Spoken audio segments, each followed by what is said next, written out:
sonodi pullo bandum noto pullo tabital pulago koy noddi noto de kotin dumane meden pullo yo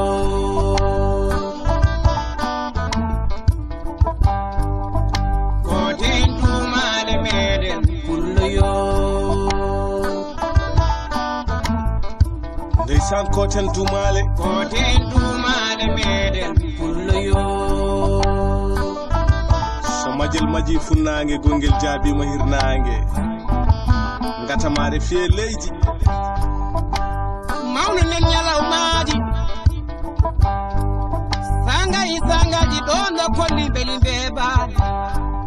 jammaji dingre bomi sagataɓe lewlowol deminaare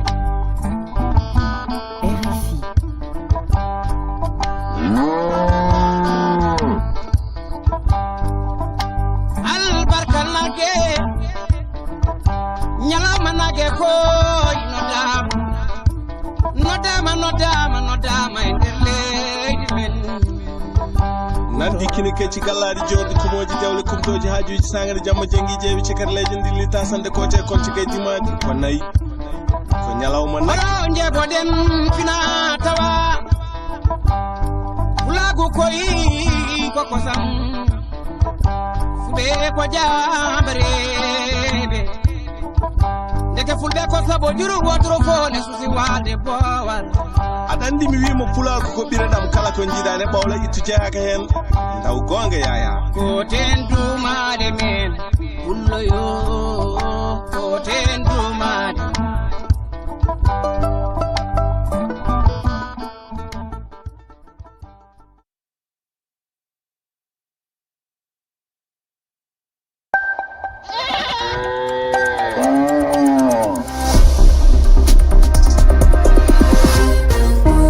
oɗon jokkeda dere fi fulfulde yemde jeetati silmaji capande tati woni ɗo e Dakar la morde Sénégal kon waktuni to Nouakchott leydi Mauritanie Amadou Barouba tedduɓe heeɗiɓere fi fulfulde jamalla wale mon bisimilla mon e ley kabaruji ɗi ko ɓuri hen tengtude oɗo subaka alarba balɗe nogas e go'o lewru go'o ɓuuru hitande ujunnaje ɗiɗi e nogas e jeegom yo Allah hokke ñalde e dow jaam to leydi Niger yimɓe capanɗe tato e goho maayi alet faltiɗo e dow fiyande waɗude to wuuro no wiye Boziye nder diwal Tilaberi hirnangue Niger ko yimɓe fedde kuliyankore jenim tuma waɗude o fitina ma en garto eno fuɗɗode kabaruji ɗum Paul Henri Sandawgo Damiba gonɗen koto leydi Burkina Faso o du wattama e juuɗe hooreɓe ndi leydi ko ɗum nantini hanki gouvernement leydi Togo o laaminoɗo kiiɗɗo Burkina Faso laamu makko sammina koye hitande ujunaje ɗiɗi e nogas e ɗiɗi ko biyeteɗo capitaine Ibrahima Traoré rewi ɗon o dogui moloyade Togo guila nden ardiɓe joni Burkina Faso ɓe no tuumi oɗo waɗude peeje liɓude laamu leydi ndi baroɗe Sénégal jaɓɓama hanki to galle lamorɗo leydi Sénégal e tawtarede calɗi leydi ndi ɓe teddinama ɓe mantama ɓe manama hoorejo leydi ɗi inde makko ko Bassirou Diomaye Faye o yettiɓe o jarniɓe o weltiniɓe ɗum waɗi ko caggal nde Lyon en jiili laawi Dakar e tawtorede ujune yimɓe gam hollude desewal kan Coupe d'Afrique des Nations hitande ujunaje ɗiɗi e nogas e joyi ngal ɓe pooli to leydi biyetede Maroc tedduɓe bisimilla moon on calminama on jurama on jettama bisimilla moon e ley kabaruji ɗi ɗo mbawɗon heɗorade amen kala yo jaame kisal woni moɗon to Niger puɗortoɗen yimɓe capanɗe tato e goho maayi joyo woɓɓe mbarmi hippande waɗude arrête faltiɗo to wuuro wiyetego Boziye nder diwal Tilaberi hirnangue leydi ndi nokku keruɗo e leyɗele tati Sahel yimɓe fedde kuliyankore jenim tuma waɗude o fitina keɗoɗen Minati Diallo e kabaruji ɗi ɓe nantiri ana hollita ɓe yimɓe waɗu boneɓe gari e motoji wakkati hakkunage ɓe kaɗali e nokku goto tan ɓe pili Boyiye fuf ɓiɓɓe wuuro ngo andana ɗum law ɓe jokkin hen e wi seede ɓe hewɓe ɓe jaltini worɓe ɓe fuf e ley cuuɗi ɗi ɓe kawrindini ɓe e nokkure wotere fade mabɓe fellude ɓen yimɓe capanɗe taton e goho maayi e on wattu joyon woɓɓe mbarmi ɓe ɓeydi hen e wi mabɓe rewɓe kañum e sukaɓe ndenike e ngo wargo bongo wakkati seeɗan caggal yaltugol ɓe kuliyankoɓe hewɓe ɓiɓɓe wuro ngon dogi yaltude ton ɓe joppi mayɓe ɓe saabe kulol fati ɓen garta tawa ɓe ɗon so mbara ɓe. Kabaruji goɗɗi kolliti yimɓe bosiye jawali heɓude ballal laamu ngu hertamoya e konun koɓe dakinoɓe nokku tawaɗo kilométre uji 9 e wuro ngo.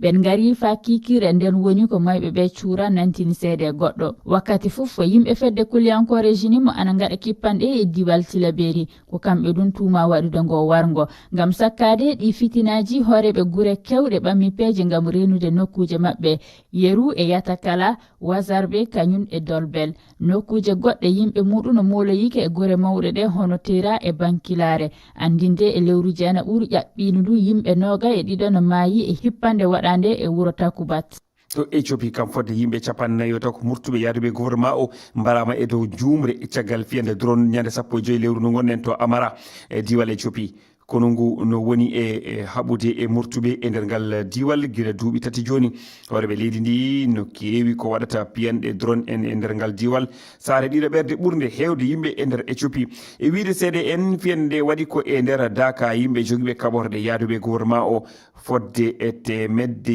jeeɗiɗi kilométre rewo Addis Abeba lamorde e ndiɗo leydi. to Burkina Faso e alhaali Paul Henri Sandaogo Damiba o nawtama to Burkina Faso caggal nde o yaltina Togo gila yontere faltinde ko ɗum gonɗini hanki gouvernement Togo. Paul Henri Sandaogo Damiba hoorejo kiiɗo Burkina Faso mo laamu mum sammina hitande ñaɗiɗe nogasi ɗiɗi dogi moloyade Togo gila nden ardiɓe joni burkinaɓe no tuumimo wonde caggal peeje etade liɓude laamu Burkina Faso. Togo joni timo Burkina kono e dow sarɗiji banggue ñawoji keɗoɗen ko ɓuuri laaɓude Boliba. Paul Henri Sandaogo moltoyinoɗo to Togo yaltinama toon gila 16 andu lewru goɓɓuro ko ñande wiiti e mum o jonita ardiɓe Burkina Faso caggal nde o holla ñawoɓe suudu ñawoddu wulitetendu wondu Lomé lamorgo Togo ko ɗum andini ɓayinago jagorɗo ndi leydi kalfinaɗo gueɗe ñawoje o tengtini e nder ɓayinago wonde Burkina Faso ɗaɓɓino hokkitede Damiba gila 12 ndu lewru goɓɓuro ete ɗum e dow fawde mbo bonandeji mawɗi wano noddude jiiɓu leydi e ngoji hollitama kadi e nder ɓayinago ardiɓe Togo ngo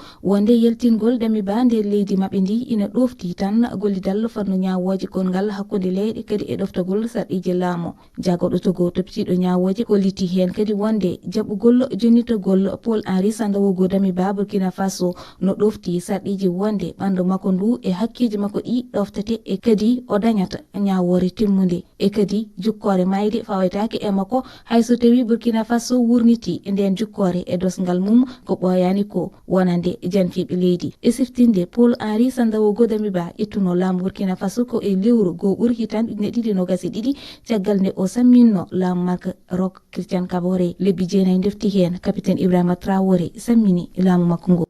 to Côte d'Ivoire waɗi balɗe remoɓe kakaoɓe no gondi e ande saabu koɓe sodanaka demal mabɓe ngal gila lewru 11 ɓuuru faltindu laamu ngu ƴetti peeje wallitade ɓe remoɓe jagoro halfinaɗo demal ngal kobinan Kwasi Adoumani yewtidi e jayndiyankoɓe talata hanki keɗoɗen Abdoulaziz Diallo. laamu ngun ƴetti feere soditugol tonuji ujune temedere e nogaye jeetati kakao maraɗe fewdo ɗo kam mojoɓe remayɓe ɗum no hawra embere milliarduji temeɗɗiɗi e capanɗe jeetati CFA koɓe fandi ɗum ko faabagol mojoɓe gendiyankoje sodayɗe kakao ɗen hawruɗe e caɗele mbuuɗi waaliɗi yiilirde kafe kakao nden yoɓay mbuuɗi ɗin wano laamu ngun holliri non kono mojoɓe sodayɗe ɗen ruttoyayɗi laamu ngun tuma ɓe heɓi feere ɓe wawi laɓɓinde alhaali jawle maɓɓe ɗen kakaoje mariɗe ɗen fewdo ɗo ko coggu ngu laamu ngun happuno ngun 950 CFA kilo goto kala wano wi'irano non ka fuɗɗode dabbunde kakao jagorɗo halfaɗo demal ngal ko Benan Kwasi Adoumani wi'i ko ɓura hawjirede kon fewdo ɗo ko yoɓugol remayɓe ɓen. Les enlèvements vont donc démarrer dans les jours à venir.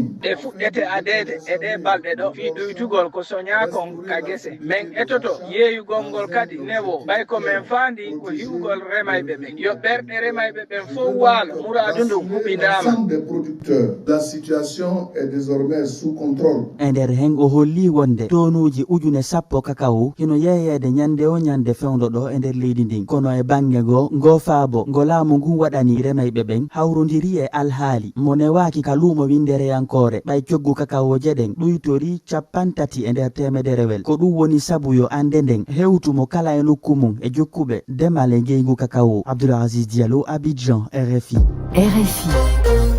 ɗo e Dakar kikiɗe hanki baroɗe Sénégal jaɓɓama to galle laamoɗo leydi ndi caggal nde ɓe mbaɗi ñaaƴo mawgo gam jaɓɓodirde e hollude desewal ngal yaltunoɓe gam jaɓɓade ɓe guila dias yimɓe hewɓe potti hanki to galle laamoɗo leydi ndi saaha mo hoorejo leydi ndi yetti no fewi kippu mo Pape Thiaw ardi wondude e wallidiɓe mumen foof keɗoɗen Bocar Tall. ko e jamanu kewɗo ardiɓe leydi Sénégal juɓɓini jaɓɓugal ɗe baroɗe suuɗɓe desawal kanna hitande 2025 to leydi Maroc e tawterede hewɓe mantidiɓe ɓiɓɓe leydi ndi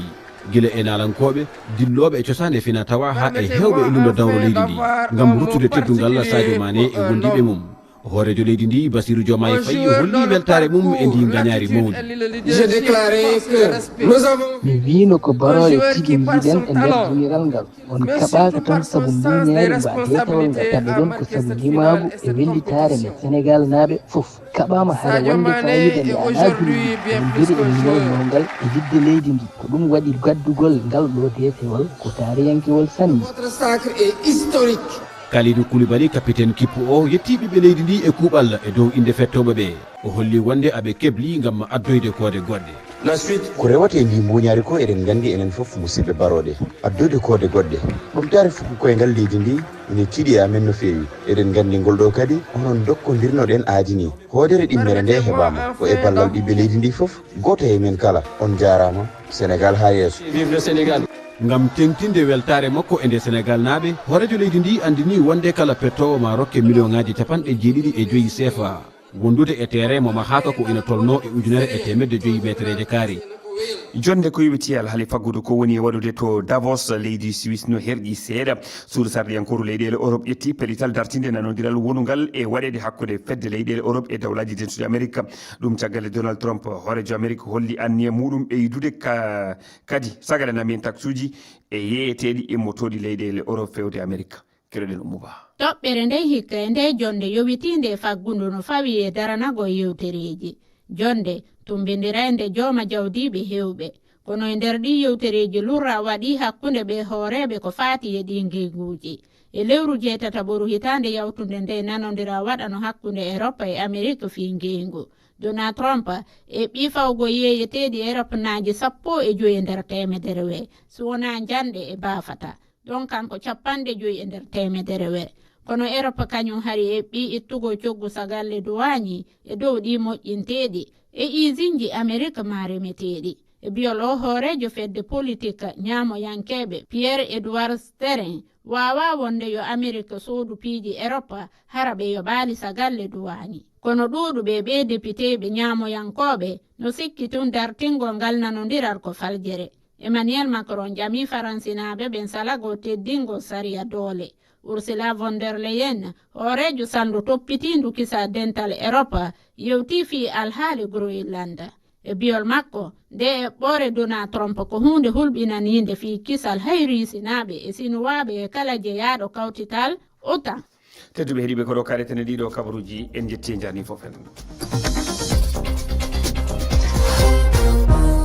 yamde jeetati silmaji 42 walla min 41 woni to Sare Alkali ɗum ko worgo leydi Sénégal to Kabada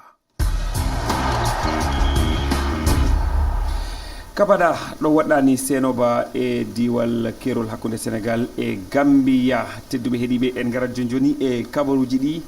Rama Diallo mi salminima. mi salminima Amadou Baroba mi salmini heeɗiɓe noon jati Rama Diallo e kabaruji coftal ɓalli ko hen gareten joni noon jati Amadou Baroba kaɗen haala Ligue des champions to Europe en pahmi ndelle hanki kawle mawɗe tawama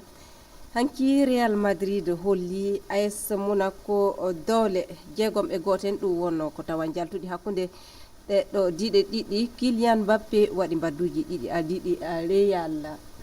e leyɗon en PSG kañum mumi Kipu Sporting kaɗum hokkayɓe polugo Portugal woni liɓuɓe ɓe 2-1 ko rewido e mbadduji ɗiɗi Louis kanko fijo manaɗo ngal diɗal woni Luis Suarez timmi lawol ɗiɗaɓol champion d'Europe ana wasa e ɗeɗo kawle Ligue des champions hikka samugol maɓɓe hanki woɗɗiniɓe ɗon tabintingol darde maɓɓe jeetaɓal timmode ngal sey ɓe ndoma kasin hawrude e Newcastle e yontere warode nde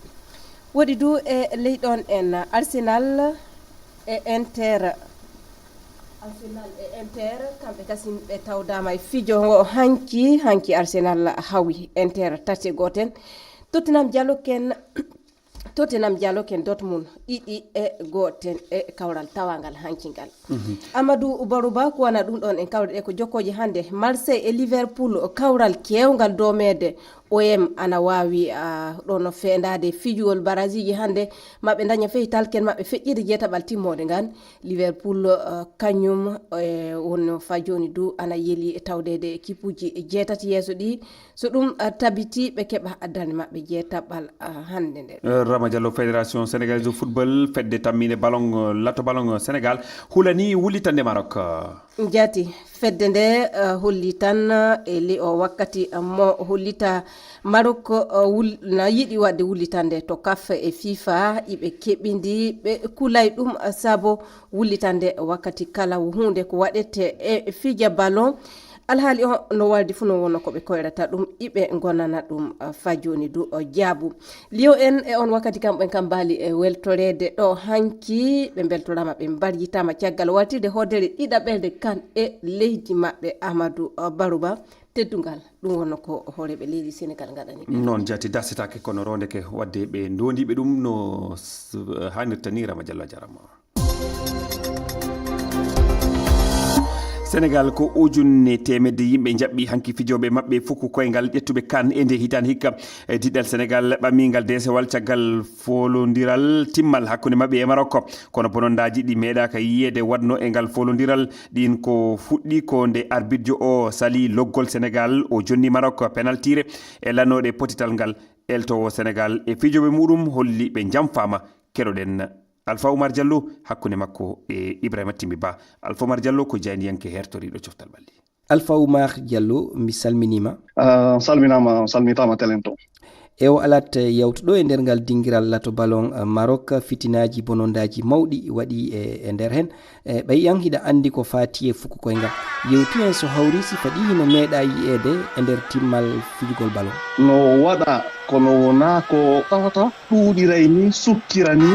gandi si en ƴettiri sengo wona Argentine leydi Argentine ɗum no waɗa hakkude kippuji maɓɓe ɗi awa enen noon ko feƴƴi ɗo kon hiɗen andi ɗum noon tigi tigi on moƴƴana laanagal Afrique ngal moƴƴana e mojobere ardinde e lato ballon Afrique no wiye CAF caggal ko waɗi ɗo CAF ɗum ko nde fedde halfinande kala ko fati e fukku koyngal e nder Afrique holli witto udditama ko ɓe wiyata koye francire enquête andugol ko ɗum feƴƴi FIFA on kañum kadi holli ko waɗi ɗo wona ko accete ɗum ɗo jeɓetake e nder dingiral ka ballon fijete e yiyande maɗa ko yegginanɗe honɗe sata taƴede hoore Sénégal. Naam ko non hiri iɗon andi ko wi'a kon taw sariyaji ɗin no ɗuuɗi toon si tawi woni yawɓe no wiye supporter soƴalngol kippu ɓe iwi kaɓe hani wonde ɗon ɓe tippike kateren ɗum ɗon no holla koko yagginte go'o ɗimmudu ɗum so tawi woni